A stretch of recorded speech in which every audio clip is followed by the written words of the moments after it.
اهم او ډیر ضروری دی وی چې الکلمات التي يستجاب بها الدعاء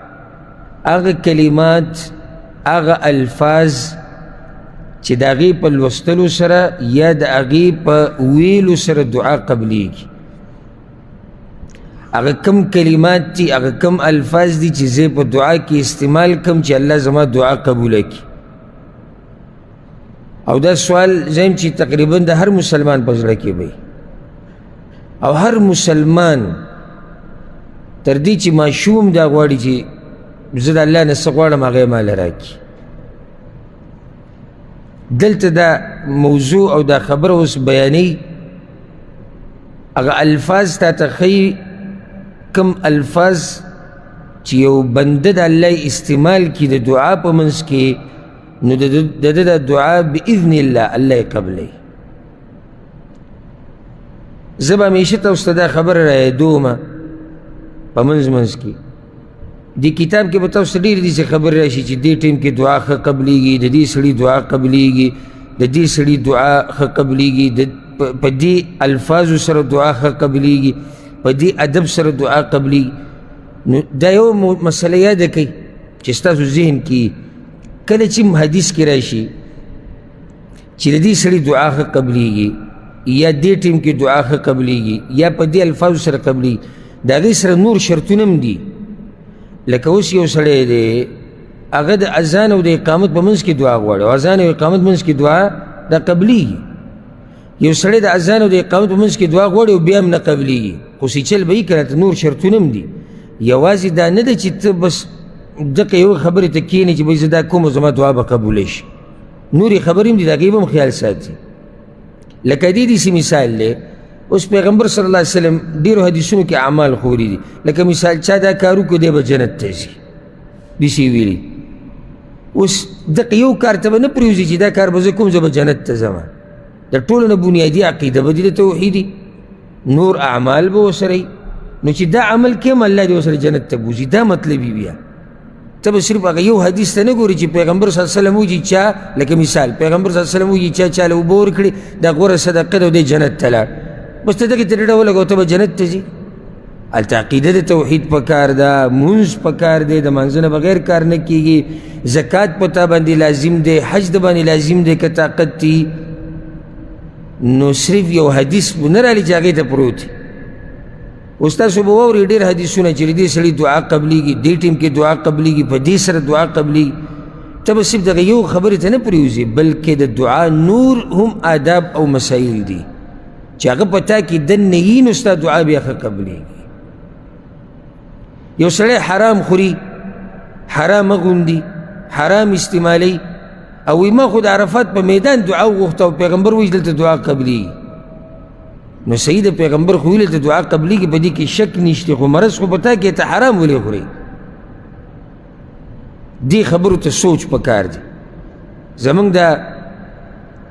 عوام مسلمانان چې کوم دوی چې کله یو حدیث واوري یا یو آیت واوري بس سم پې خوشحاله شي او هغې ته ډډه ولګوي او دې ته سوچ نه کوي چې دا دین ټول په دغه یو عمل کې نه راټولېږي بلکې د هغې سره نورې خبرې هم تړلی شوي هغې ته بیا ګوري نو دا کم الفاظ چې اوس خویه کېږي تاسو ته چې د دې په لوستلو سره یا د دې په ویلو سره د دعا په منځ کې دعا ښه قبلیږي دا مطلب دا نه چې بس هر څه کوه هر څنګه کوه خو چې دا لفظ پکې وي ستا دعا به قبلیږي کله داسې وي او دا مسله هم را روانه ده کله داسې وي چې دا سړی ښه برابر دی ښه آداب د دعا پکې شته دا وخت هم قیمتي وخت دی دا کلمات یې به کوم استعمال کړو بیا هم دعا نه قبلیږي په هغې کې بیا د الله حکمت وي په هغې کې بیا د الله حکمت ولې نه قبلیږي دا مسله بیا را روانه ده انشاءالله الكلمات التي يستجاب بها الدعاء هغه کلمات الفاظ ورته وایي هغه الفاظ هغه کلمات چې د هغې په لوستلو سره په ویلو سره دعا قبلیږي وی اولنی خبره ده اسم اعظم د الله اسم اعظم په وسیله کولو باندې دعا قبلیږي اسم اعظم لوی نوم د الله ته چې کله د دعاګانو په منځ کې د الله د اسم اعظم استعمال کې نو الله ستا دعا قبلوي صرف دو دلائل پہ راوڑی دی دو دلیلونه دي دا بیان کو بیا به دا خبره ذکر کو چې اسم اعظم کم یو دی اولنی دلیل راوړی دی عن بریده رضی الله عنه بریده رضی الله عنه روایت دی چې دا امام ترمذی امام ابن ماجه راوړی دی ان رسول الله صلی الله علیه وسلم سمع رجلا یقول پیغمبر صلی الله علیه وسلم یو د یو سړي دعای واورید هغه دا وی دی دعا ته ګوره او ځکه ما تاسو ته ویلي چې دا کتاب چې تاسو سره نه وي نو دا دعاګانې تاسو ته نه یادي اوس په دې کې په سوونو دعاګانې به دې کتاب کې راجمع شوي دي ستا دماغ دومره تیز غني چې په سوونو دعاګانې ته یادي بغیر د کتاب چې تا سره کتاب دا اوس قیمتي الفاظ خو یې کېږي بدقسمته به هغه سړی چې دا الفاظ هغه یاد نه کړي دې سړي دا دعا وغوښته پیغمبر صلی الله علیه وسلم واورېده اللهم انی اسألک اے اللہ زستانہ دعا غواړم بأنک انت الله ځکه چې ته الله یې لا اله الا انت ستانه علاوه بل د بندګۍ حقدار نشته الاحد الصمد ته یک یوازې ته بې نیازه یې الصمد بې نیازه بې حاجته چاته حاجت نه لري خلک تا ته حاجت لري الذي لم يلد ولم يولد اغا الله چې نه تې څوک پیدا دي او نه د الله او نه د الله د چا نه پیدا دي ولم يكن له كفوا احد او د دې الله په شان هیڅوک نشته دا دعا وغوښته مختصر دعا ده خو ډېره اوچته ده چې تاسو اوس واورئ پیغمبر صلی الله علیه وسلم دې باره کې څه وایي اللهم إني أسألك بأنك أنت الله لا إله إلا أنت الأحد الصمد الذي لم يلد ولم يولد ولم يكن له كفوا أحد دیوی بیا مخکې به خپل سوال کړی څه به غوښتي پیغمبر صلی الله علیه وسلم دا وی فقال النبي صلی الله علیه وسلم پیغمبر صلی الله علیه وسلم وی لقد سأل الله باسمه الأعظم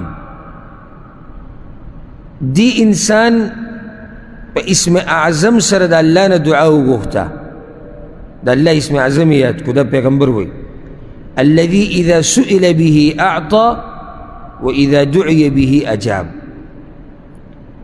الله وی پیغمبر صلی الله علیه وسلم وی د الله هغه اسم اعظم دی سړي یاد کو چې په هغې سره څوک هم څه غواړي نو ورته میلاویږي او چې کله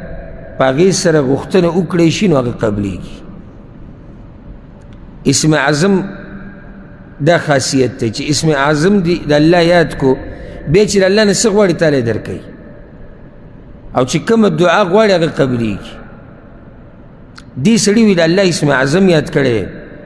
او وي دا هغه نوم دی چې دی اوس څه غواړي الله به له ورکوي دویم دلیل یې راوړی د انس بن مالک رضی الله عنه روایت دی د امام ابن ماجه راوړی سمع النبي صلى الله عليه وسلم رجلا يقول پیغمبر صلی الله علیه وسلم د یو سړي دعا واورېده دعا یې غوښته پیغمبر صلی الله علیه وسلم واورېده هغه دا وی اللهم اني اسألك یا الله زه ستانه سوال کومه ستانه دعا غواړم بأن لك الحمد ځکه چې ستا دپاره ستاینه ده حمد ستاینې ته وایي ټولې ستاینې ټول د کمال صفتونه د خاص د الله دپاره دي هر چې د مخلوق دپاره ستاینه ده نو هغه داسې نشي کېدی چې ته دا ووایې چې پلانې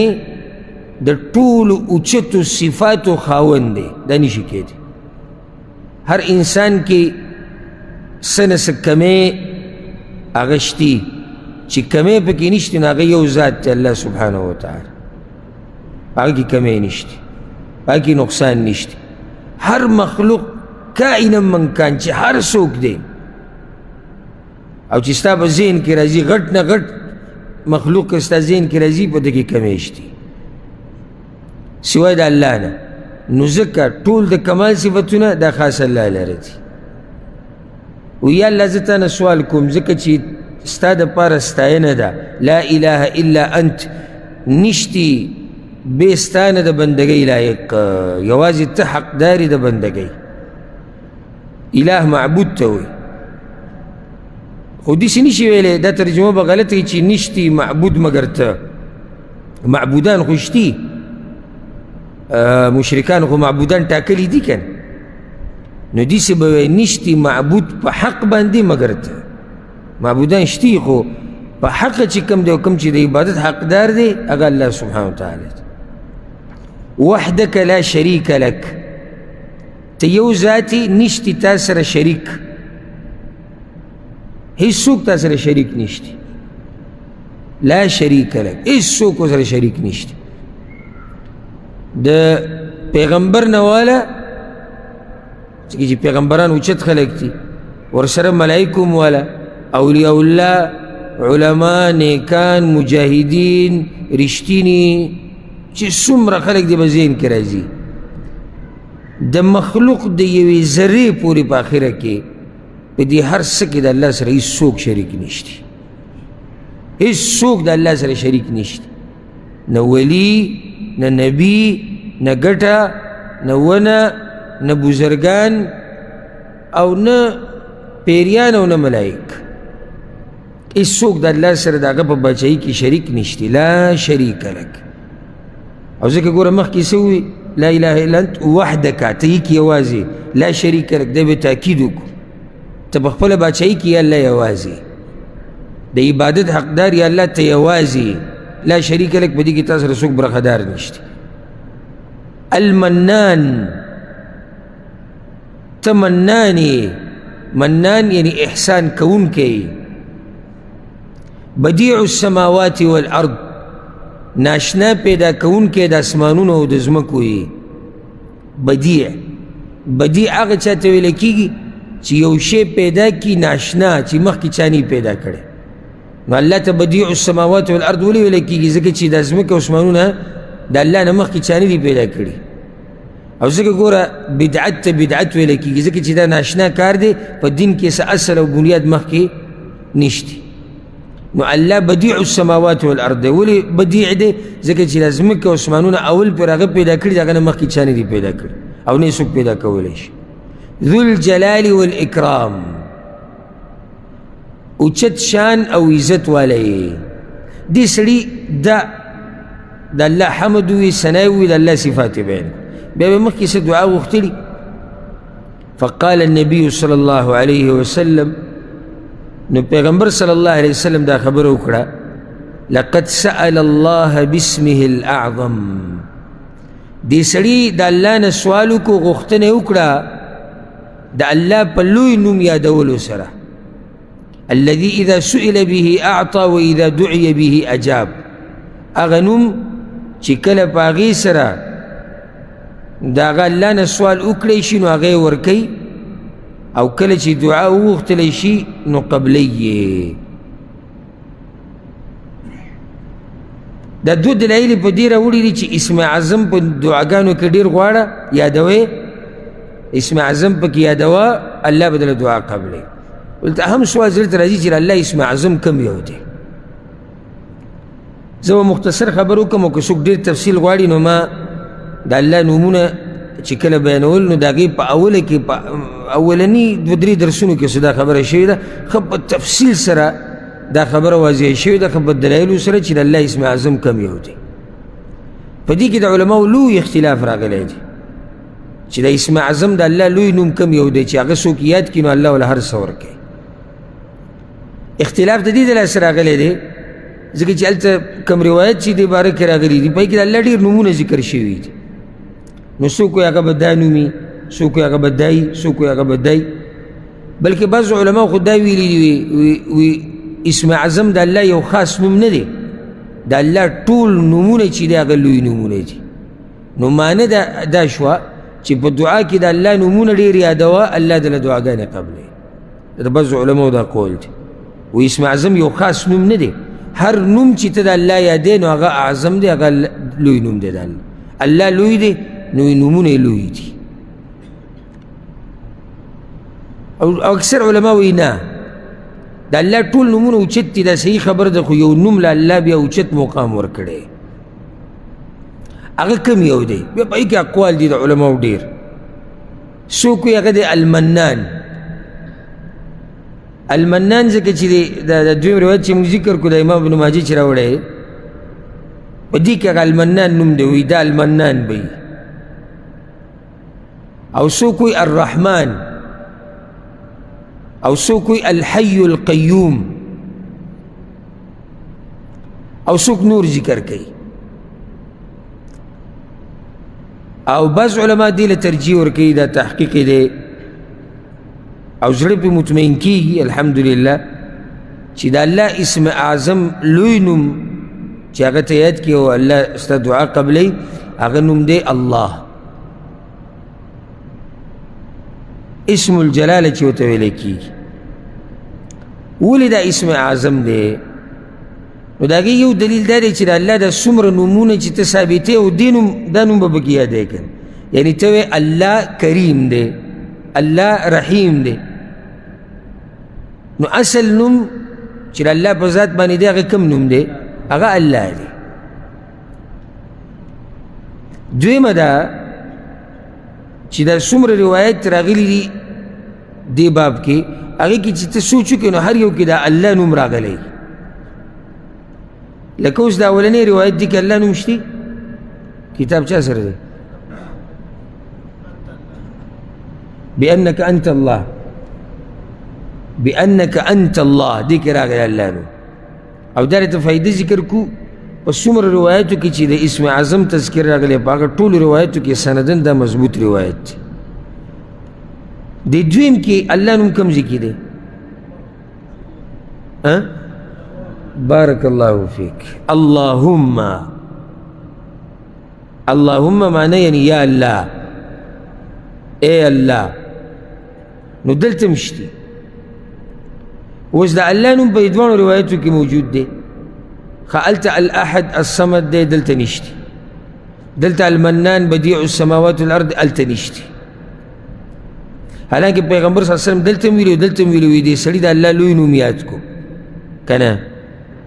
نو دا لوی نوم دلته اولته بدلیږي خو نه بیا که نه بدل شو بدل خو نه شو خو دا لوی نوم چې یاد کړی خو معنی دی چې هغه د دواړو ځایونو کې شتي او په دې اولني روایت کې هم شتي الله بأنک انت الله اولته هم شتي اللهم او دې دویم کې اللهم دلته دې راغلی دی والله اعلم ما تاسو ته چې د مسله کې د علماو اقوال دي څوک پکې دا وایي د الله اسم اعظم چې دی الاحد الصمد دا د الله اسم اعظم دی الاحد الصمد الذي لم يلد ولم يولد ولم يكن له كفوا احد دا چې په دعا کې وي نو ستا دعا قبلي دا خو یو خبره شوه چې دلایل په دې مضبوط دي چې د الله اسم اعظم هغه کوم یو دی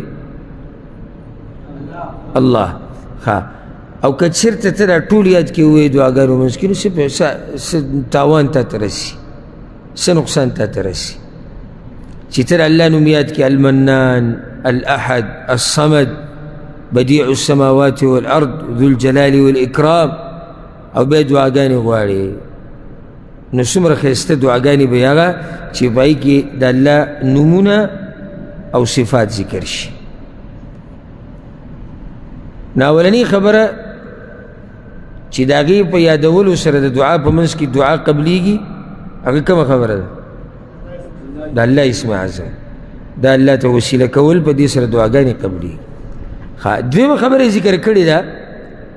وایي چې دعا په لاندې حدیثونو کې ذکر شوو الفاظو سره وغوښتلی شي